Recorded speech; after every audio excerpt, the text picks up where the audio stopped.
Hi, Living It Out team. It's so nice to be back with you. And I know for some of you, I haven't had a chance to work with you yet. So I'm so glad to have you on the team. And I know that you have met and worked with Andy. And if we haven't worked together, this will be kind of fun.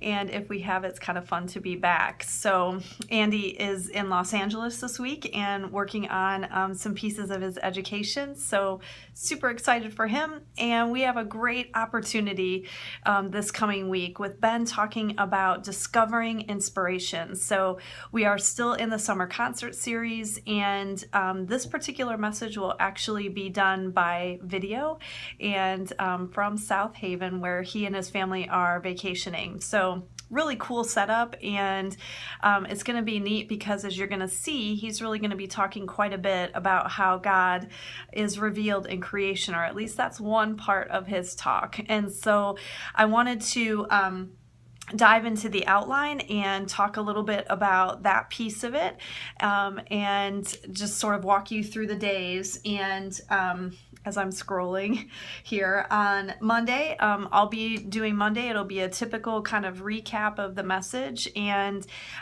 so then you have Tuesday through Friday to choose from. For each day, we're really honing in on the sound of sort of the aspects of Psalm 19 and what that psalm really communicates to us about God, and also about who we are. And so the first on Tuesday is the sound of praise.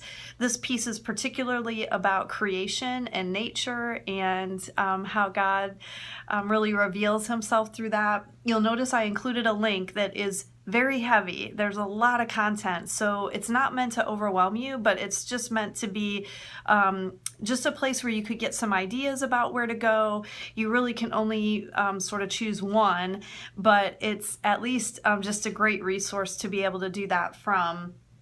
The other thing I wanted to mention is that each day should have a practice that's included. This is really the live section, I think, for us in the Living It Out. Ben's going to be talking about how to practice these things. These can be sort of the place that you land for live it, and then also then should combine with the big point. So I'm hoping that you'll see where the big point and then what he talks about to practice, that you can bring that out through a question and live, and then sort of wrap it up in the prayer for each of these. So Psalm 19, the Tuesday starts out with 1 through 6, and that again will be more about the creation and nature side. So super fun data, right?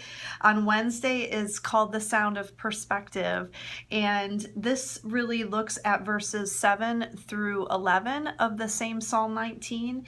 And what's incredible about this is that I included sort of how Ben unpacks a couple of the verses, and I think you'll see here is when you don't feel perfect, or when you feel foolish, when you feel wrong, come to God. And so this is I think going to be a really fun day, and a way to really talk about how Psalm 19 again adjusts our perspective of who God is and who we are with him. And where we go when we're having all of these feelings and we aren't sure what they mean or what they indicate or what's happening, you don't have to go too far down there. I think that you'll see that there's an opportunity in the practice about how to really come to God, and really encouraging that. And then there's also a verse here from Matthew that can be a great tie-in for you. And then on Thursday is the sound of soul poverty. And this is a phrase that Ben is using for the weekend. And, or really he talks about our soul speaks the sound of our poverty. And I included a link here from ABC News that I thought was pretty interesting, that somebody referenced soul poverty that is not in the church world for sure, but can be kind of possibility for a good opener or a way to support what you put together. Don't go into the politics side of it, please, in our current season especially, but some other good stuff there. And this again is where it's a little heavier, in the sense that when we realize just how poor we are in spirit, that can be a tough one. People sort of struggle sometimes with that peace, particularly depending on where they are in their faith walk.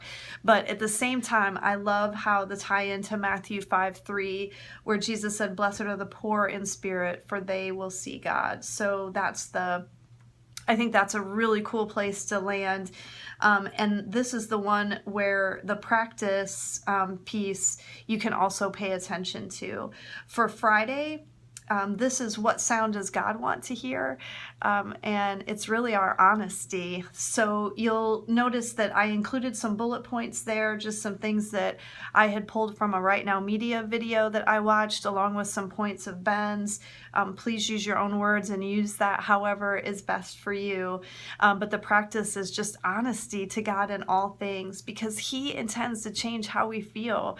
We have to be honest, though, about where we are. So you'll notice that there's sort of the emotion piece that comes out in Wednesday and also in Friday. So Wednesday, be sure that you stay away from the honesty side of it, but more about all the things that we're feeling to just bring to Him. And then let Friday really carry about how we have to do that in an honest way, that we cannot sugarcoat what's happening in our life and expect to actually have God change us. And so while those days might feel a little bit close, I think you'll notice in the notes that there's enough difference that you've got quite a bit to work with.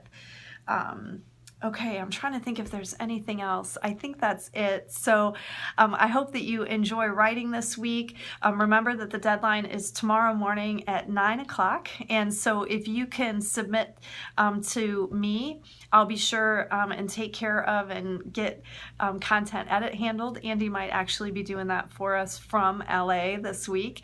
And then Kay is kind enough to format each week for this team. And so thank you, Kay, for the work that you do. And for each of you, what an incredible honor it is to serve with you and to be able to write about God's words. So let me know if you have questions. I'll include my email in the outline email that I send. Obviously, with this link, you'll have it there, and I'll be praying for you. Let's see what God's going to do.